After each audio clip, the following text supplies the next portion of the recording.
And తను ఎంతో తనకి ఫిలిం ఇండస్ట్రీ అంటే ఇష్టం అనమాట. బట్ తన టైమ్స్లో షీ కుడెంట్. అండ్ అది నా ద్వారా ఇక్కడ లైక్ నేను ఎప్పుడు సర్ప్రైజ్ అవుతుండేవాడిని. ఇన్ని సాంగ్స్ నేను ఎలా రాశాను, నేను ఎప్పుడు ఏ బుక్స్ చదవలేదు, ఏ లిటరేచర్ చదవలేదు.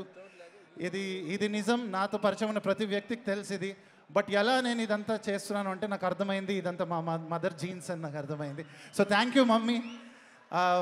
నన్ను ఇండస్ట్రీలోకి నేను వస్తానప్పుడు నా డెసిషన్ని you supported me so much. ఇంత లాంగ్ జర్నీ 15 years తర్వాత ఈ రోజున మంచి మంచి సాంగ్స్తో మీ అందరి ముందు వస్తున్నాను. సో మదర్ రుణం ఎవరు తీర్చుకోలేరు. సో మా మమ్మీకి ఎంత చెప్పినా తక్కువే. బట్ ఈ వేదిక ద్వారా థ్యాంక్స్ చెప్తే బాగుంటుంది అనిపించింది. So thank you. I love you అమ్మ. అండ్ వన్స్ అగైన్ నన్ను కళ్యాణ్ రామ్ గారికి, సునీల్ గారికి పరిచయం చేసిన పల్నాటి సూర్యప్రతాప్ గారికి ఈ సందర్భంగా థ్యాంక్స్ చెప్తున్నాను.